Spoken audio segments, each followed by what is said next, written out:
Hello, and welcome to another episode of the Heartbeat of Bartlett podcast. We want to give a special shout out to our underwriters at First South Financial. Woohoo! And also our production team at V2 Media. We could not do this without them as well. So thank you so much for you guys doing this. Today's program is focused on something that Bartlett residents are very interested in, right? It's going to be the Parks Department, right? As a resident myself for 37 years, I can honestly say, Paul, that I have not been to every single park in the city of Bartlett. And you're not alone in that. In fact, most residents have no idea how many parks we actually have. That's right. That's right. And we're going to get into that. So today we're going to talk about our great Parks Department and the team that Paul has. And I'm joined today by my co-host, Teresa Griffith from First South Financial. You want to introduce yourself? Hi, I'm Teresa Griffith from First South Financial. And none other than the director of the Parks and Rec Department of the city of Bartlett. We've got Mr. Paul Wright joining us today. Good afternoon. All right. Glad to be here. Yeah, glad to have you. So Paul and I first met at the Bartlett Recreation Center in the gym. We were both early morning workouters. Now it is the YMCA. And Paul just celebrated a wedding anniversary with his bride. So we want to congratulate him. How many years? So high school sweethearts, we've been married now for 23 years. Wow. And we will celebrate our 30th anniversary of our first date coming up in September. Wow. Aw, That's awesome. very man. romantic. I love that, man. So Paul, tell us a little bit about yourself. How did you come to Bartlett? Where did you get your start? And what is your role with the city of Bartlett? Sure. So my family moved here to Bartlett in 1985. I was a 7-year-old getting into the second grade. And so for the most part, this is my hometown. Grew up through all the various Bartlett schools. As I mentioned earlier, I met my wife in high school. We have 4 wonderful children of our own, 2 girls, 2 boys. We've got a grandson named David, and then we've got 2 fur babies that we've adopted from the Bartlett Animal Shelter, Bo and Dolly. But yeah, so Bartlett's pretty much my hometown, and I'm so excited to be able to serve in the capacity that I do on a daily basis. That's great. That's great. Well, last summer, the city announced 2 large projects for Dixon Brewer and Shadowline. So what can you tell us about the Dixon Brewer Park Enhancement Project? Like, what's the status? Sure. So the Dixon Brewer project we just recently completed. We did a ribbon cutting the first part of June. That was a fully funded renovation of the park through community development block grant dollars. Awesome. So that's fully reimbursable to the city. So at no cost, we upgraded with a brand new playground that's fully accessible. We've got a beautiful new restroom facility, all ADA compliant pathways, new parking areas for the residents to enjoy. And we're so excited now to have that available for everybody to enjoy. That's awesome. That's awesome. So what was that process like, that the construction process? We're just starting at the beginning, trying to get everything approved. Sure. So, anytime we're going through a project like that, one of our guiding things is our strategic master plan. So we updated our master plan last year in 2024, identified all of the various priorities that we have across our entire system, and that really helped set the tone for what projects really need to be worked towards. Fortunately for us, Dixon Brewer was a park that was in need of some work. It qualified for the funding dollars available through the grant that I mentioned, and so we've started working closely with an architect that we've got a great relationship, start scoping that, identifying what design needs to look like. Obviously, a series of some approvals that need to go through. Being in the historic district of Bartlett, that was one of the areas we had to be sensitive to. So we had to submit some of those renderings through the Historic Commission, through the county, and get those approvals on the front end before we could even begin to break ground or even design the building itself. Any surprises?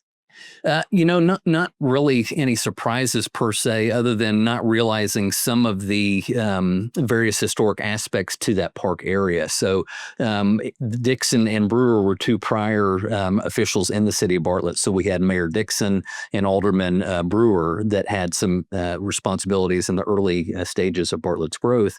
And so the park was named in their honor. That was something new that came to light. And then the Gotten House, which is located on those grounds as well, that has served in several capacities. It's been everything from an add-on for police. It's now, of course, our Bartlett Museum. And so just kind of putting all the pieces of the history together was a fun part of that project. That's cool. Yeah, I was at the ribbon cutting. It was very cool, to see all the things that the kids are going to get to experience. And actually, before the ribbon cutting ceremony was over, there was a family with a mom and 2 kids already playing at the park. It was a really, really cool. Mhm. They were not plants. I That can was assure you not that planned that by was the city. That's right. That's right. It is just a natural occurrence of the things that happen in If you Bartlett. build it, they will come. If you build for fun, that's right. That's right. Well, besides the various parks, playgrounds, those kinds of things, I want to talk about Stanky Creek because my 5-year-old son and I actually went to Stanky Creek for the first time, and we did the smaller trail and we did a hike. And so can you tell us a little bit about Stanky Creek? Does it have multiple trails? Is there biking, hiking? What is Sure. So Stanky Creek it's affectionately known, or Nesbitt Park, the official name. That's actually our largest park. It comprises over Quite big. 330 acres. So it's about a third of our park acreage that we are responsible for. So Nesbitt or Stanky Creek has about 11 and a half miles of mountain biking trails. It's got a hiking trail that's just under 2 miles. We've had various Eagle Scout projects that have taken shape there over the years, everything from updating trail signage, trail repairs and renovations. We've got a great relationship with the Stanky Creek Cycling Club. They assist us in a lot of the upkeep options on that. There's actually a little BMX area on the southeastern corner of that park. Oh, cool. And we've got some plans to do some additional updates in the not too distant future there. We actually have another prospective Eagle Scout project that is coming to fruition. We're going to create some more permanent signage there, update the informational kiosks, and then even a little bit further down the line, we're looking at identifying some funding sources for a brand new pedestrian bridge to be able to traverse Stanky Creek and cross both sides more easily. Yeah, that'd be great. Yeah, that's awesome. Good. Paul, well, I guess, Teresa, I'll let you talk about the mobile stage. Yeah. Yeah, I'm excited about the mobile pavilion. So, what is it? And how do you anticipate it being used? Yeah, great question. So, again, going back to our master plan, trying to identify where the community is looking for new opportunities for recreation. Some of the common threads that came out of our surveying that we did is that people were interested in more outdoor events, especially those that were surrounding live music, surrounding food. So we began to make some inroads with that over the past year with our Food Truck Fridays that have launched at Freeman Park, our Bartlett Live concert series that was launched there as well. Those are continuing on into this calendar year.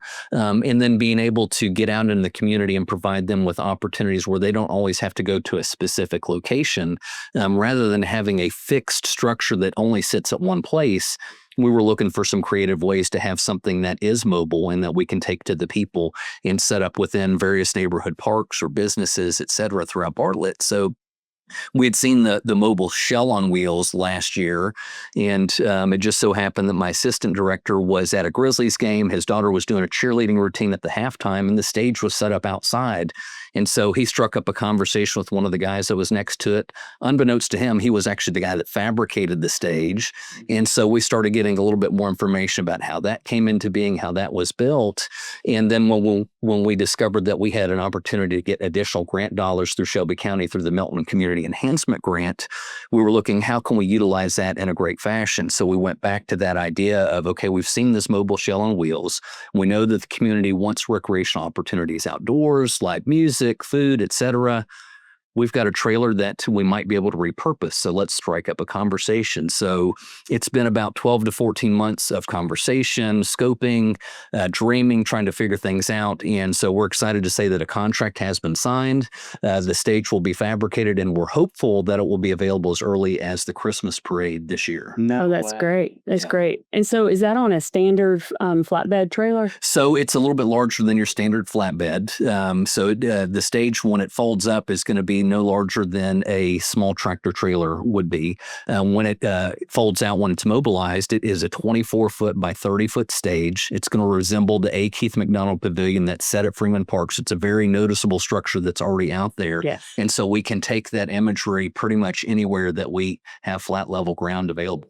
So I know you anticipate, it being used for civic events, put bands on it, and be able to take it anywhere. But would organizations be able to use this as well? Would they be able to like reserve it and have y'all drop it off somewhere? Sure, that's a great question. That's a definite possibility. We haven't identified all the various pieces that would be required if we go that route, but that's definitely a concept that we're going to consider to see if we can make that a reality. So if people want it, then they need to check in. That's right. Check in with Paul. Make your desires known, because I can see where it would be beneficial to like family reunions, and because everybody needs a stage for something to be able to get people's attention.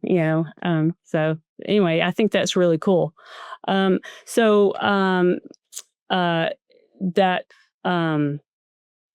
There are grants that seem to be very important. Obviously, you've mentioned block grants, and then the grant from the to fund the mobile stage.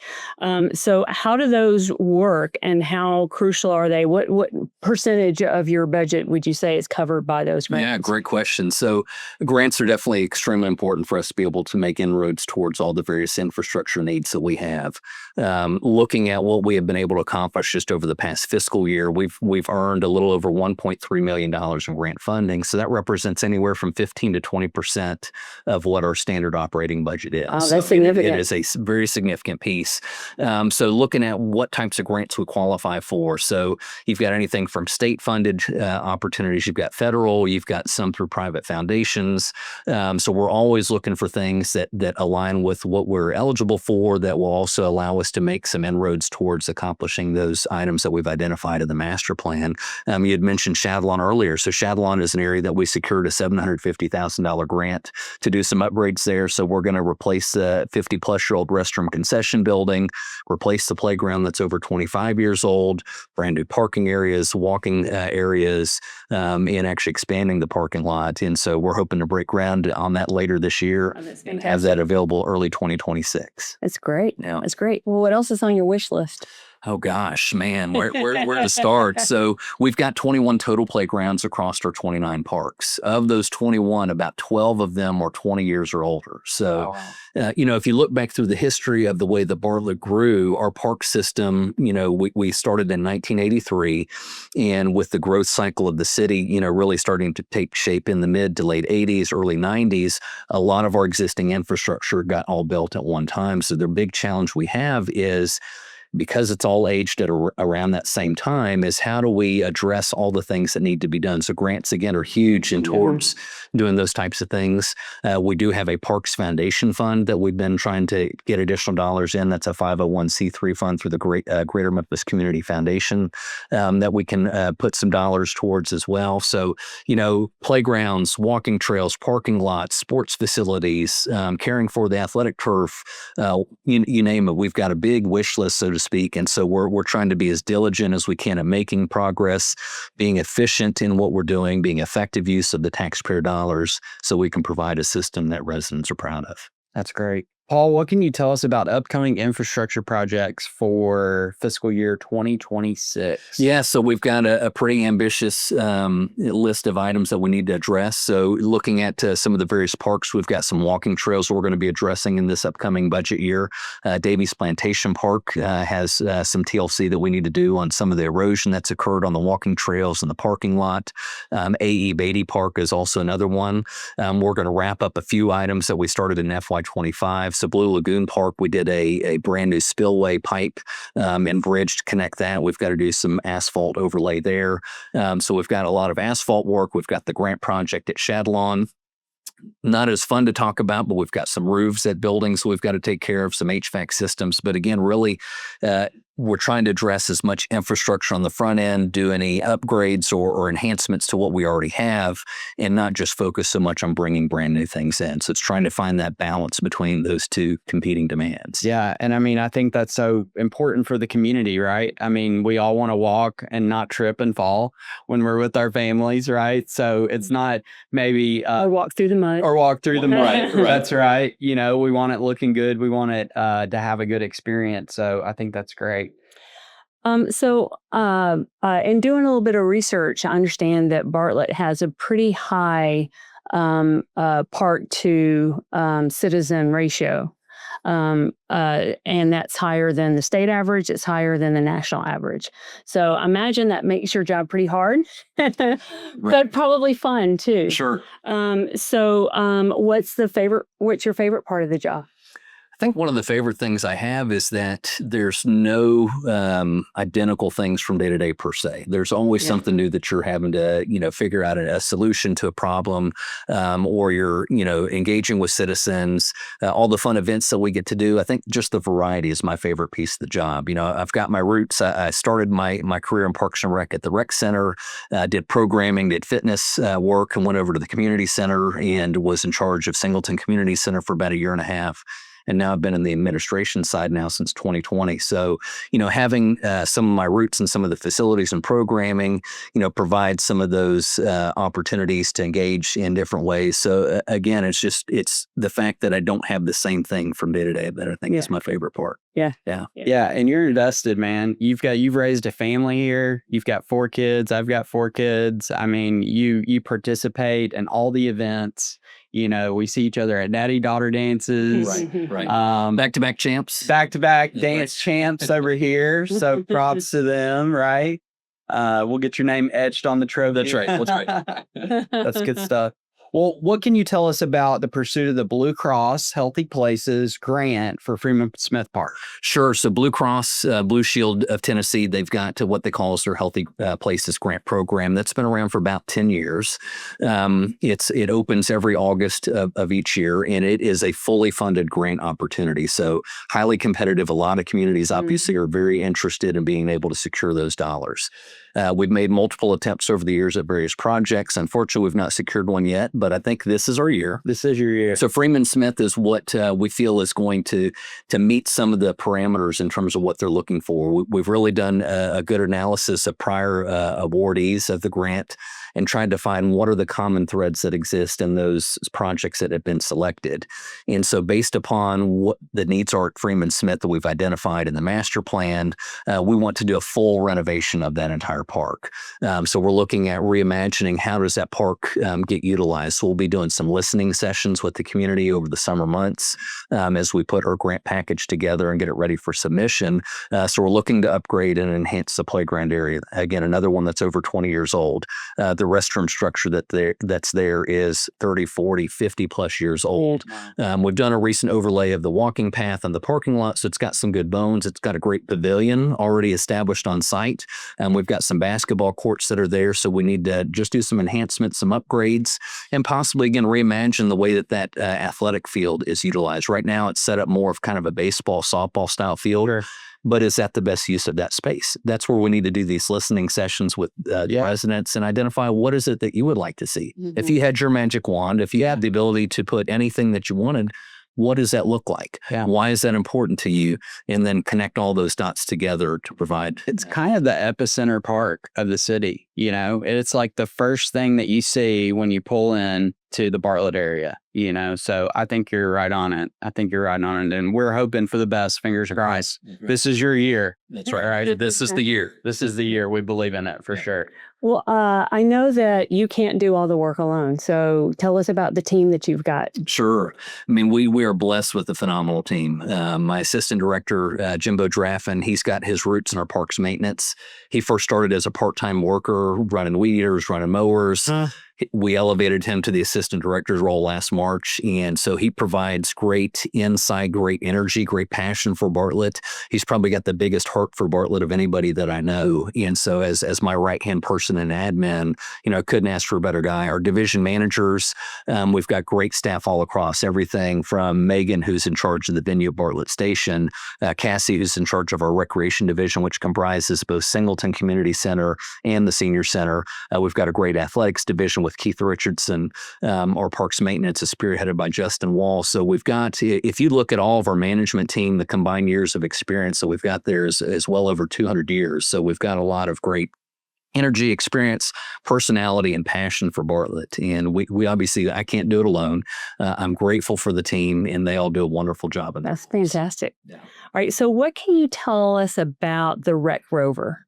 Rec Rover, yeah. So if you guys didn't see it last year, the Rec Rover is a concept that we've seen across the state of Tennessee. So we had an old box trailer that basically just sat in the park's maintenance lot. It was used to store chairs and tables for special events, and really didn't do much more than that. So it's nice to have storage, but wasn't really providing the benefit that we needed it to. So when, again, we're going through our master planning process last year, we're seeing these common threads. Again, people are wanting more social events, opportunities to gather outdoors.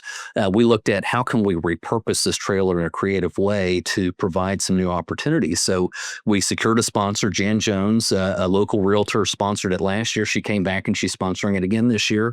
We wrapped that trailer with our branding. It's got Rec Rover on the side. So it's designed as a mobile recreation unit that pops up all across Bartlett. We've already done a few events this summer. We'll pop it at anywhere from 20 to 30 different locations throughout the year.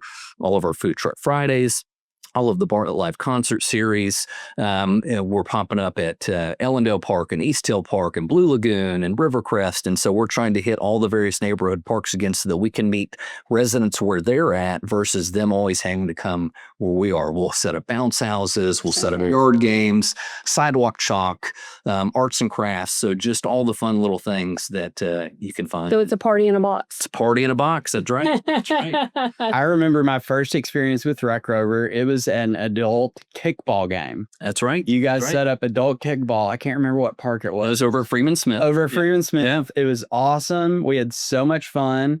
I was very sore after it was over. I really thought I was going to hit a home run, but I couldn't get over a single. But man, so many awesome things that the Rec Rover does. And thank you to Jan for sure for coming back and sponsoring that again. That was awesome. There's a schedule on the website. Yeah, so if you go to our website, cityofbartlett.org/parks, just look up the Rec Rover. It has all the links. Also follow us on our social media.